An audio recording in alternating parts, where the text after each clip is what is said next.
Estado de Alerta, com Roberto Godoy. Fala, Godoy, tudo bem? Bom dia. Bom dia, Carol. Bom dia, amigos. Como é que os drones marítimos estão se tornando uma forma de tecnologia que ganha força, especialmente no Mar Negro, Godoy? Olha, Carol, essa semana foi uma surpresa. O começo da semana foi uma grande notícia, um grande impacto,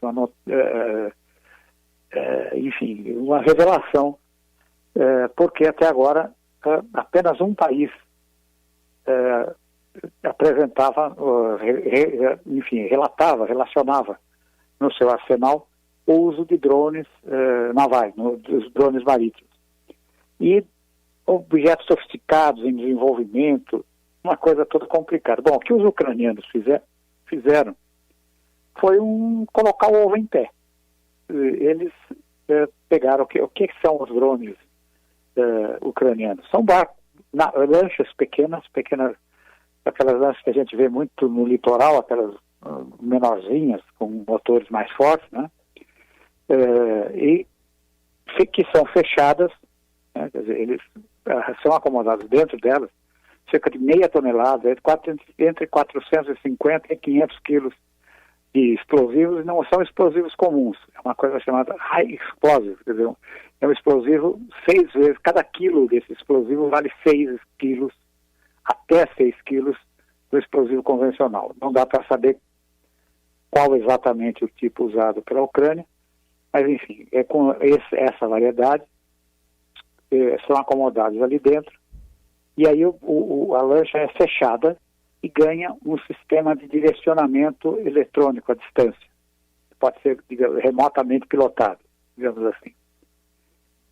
Além disso, ele é revestido com uma película chamada Skin Shark, pele de tubarão. Ela tem a capacidade, que é própria dos tubarões, veja só, de refletir o sinal. Quer dizer, então, um radar, por exemplo, primeiro que o radar a baixa altura no mar, a eficiência dele cai muito.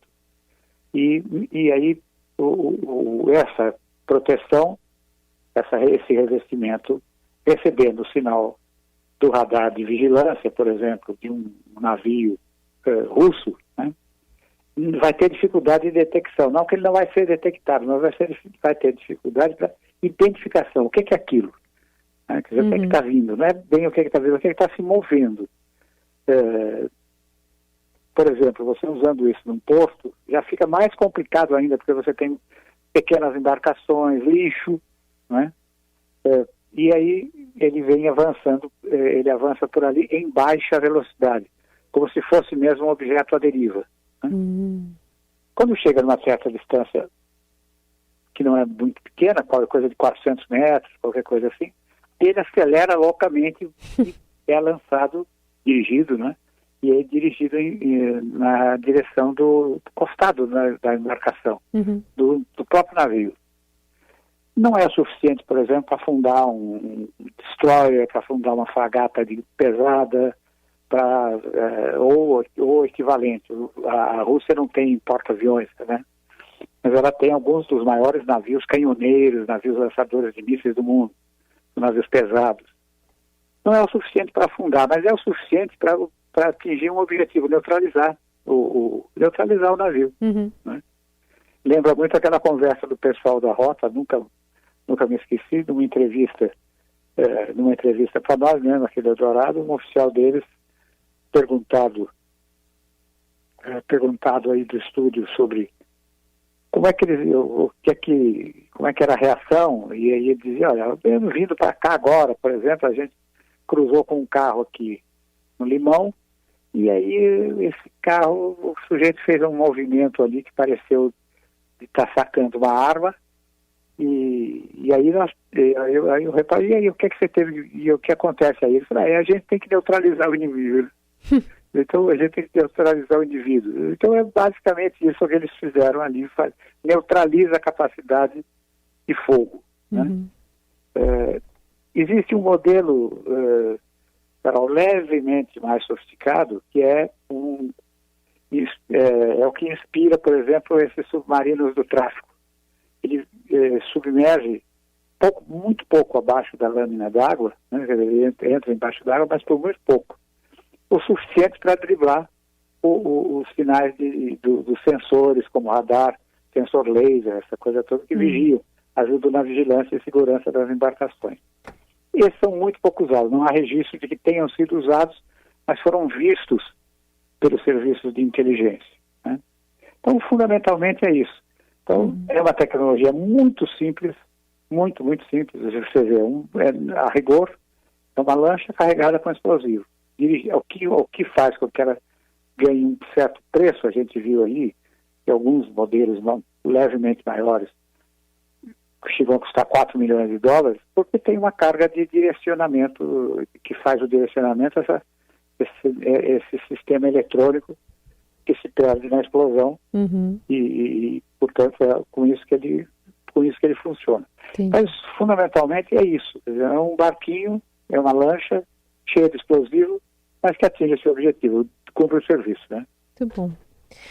Bom, Godoy, tem uma pergunta também que chegou aqui do nosso ouvinte Luiz Eduardo Prado. Ele ficou interessado no seu comentário sobre esse acidente com o helicóptero da Marinha num exercício dos fuzileiros lá em Formosa, em Goiás, né, que acabou vitimando 2 pessoas.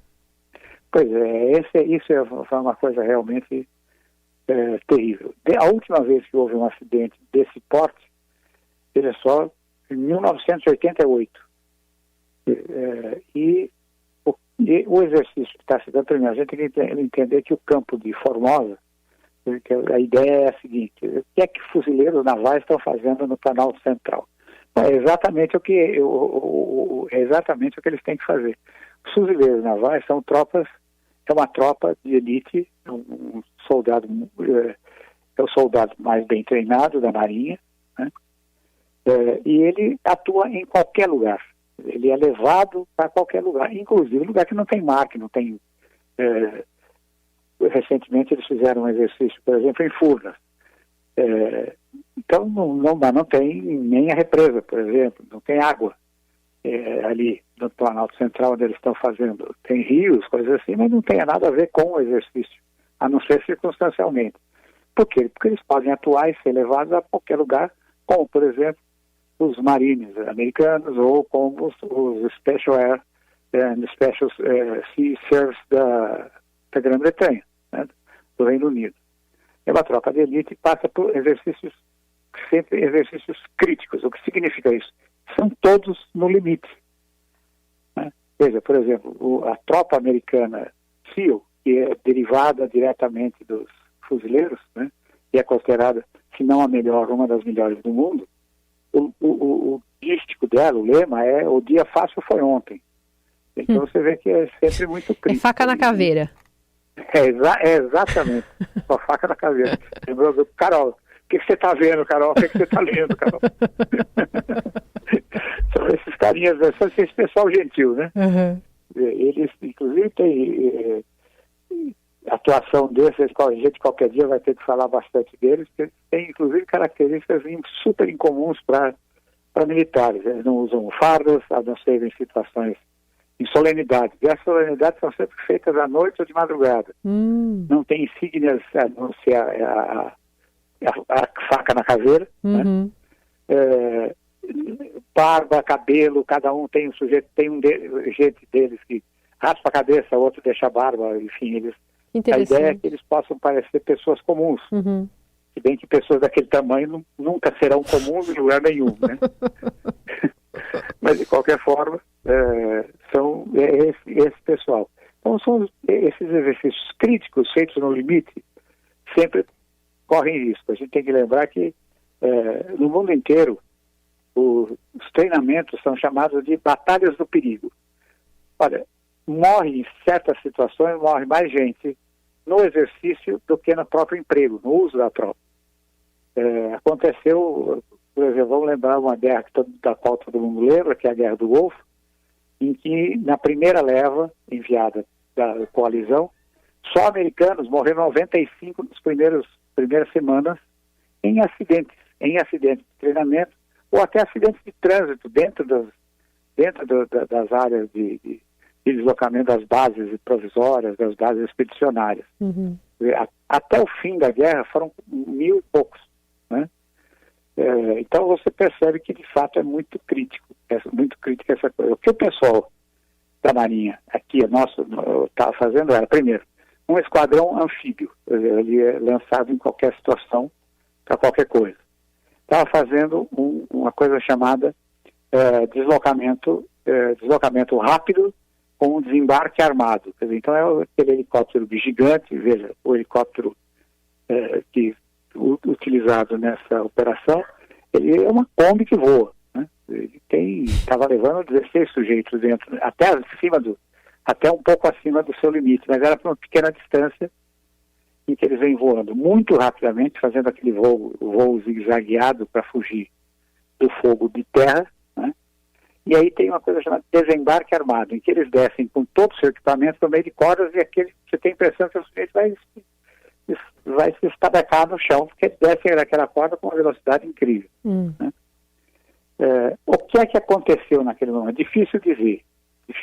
Vamos ter que aguardar realmente a perícia nos restos do helicóptero, que aparentemente foi uma falha de equipamento, porque ninguém faz esse tipo de operação, esse tipo de voo, sem ter feito no simulador, sem ter tido aulas teóricas, enfim, sem ter feito ensaio do próprio salto em corda, essa coisa toda. Ninguém faz isso pela primeira vez, aprendendo ali. Ele já, teoricamente, em algum tipo de simulação, já fez isso. Uhum. Então, é difícil que tenha sido uma falha humana ali, o sujeito errou no pouso, muito complicado. Então, provavelmente, o helicóptero, que é bastante confiável, foi escolhido exatamente por isso, pela robustez, pelo fato de ter ser usado no mundo, né? Ele provavelmente sofreu alguma falha nessa aproximação rápida, que você pode chamar de uma queda controlada. Ele desce rapidamente, dá aquele choque no chão e o pessoal desembarca, né? Quando tem o choque no chão, o pessoal desembarca, ou ele vem numa alta velocidade, faz um círculo e uma parada súbita para as cordas serem lançadas. Nesse momento pode ter havido alguma coisa realmente séria, mas não é incomum. Faz parte das regras do jogo, do risco profissional, que é sempre muito alto, e é o que faz dos fuzileiros navais e dos fuzileiros navais. Boa. Muito bom. Quando eu voava aqui para fazer trânsito em São Paulo, eu lembro que eu sempre tinha medo, porque o helicóptero, o piloto falava, acho que a gente está com alguma coisa no motor, vamos ter que fazer um pouso de alta rotação. Eu lembro só dessa menção, assim, que é isso, né? Você tem que, de alguma forma, fazer um procedimento rápido. Então a gente vai rápido, exatamente. Lembrou muito bem, muito bem lembrado. É isso mesmo.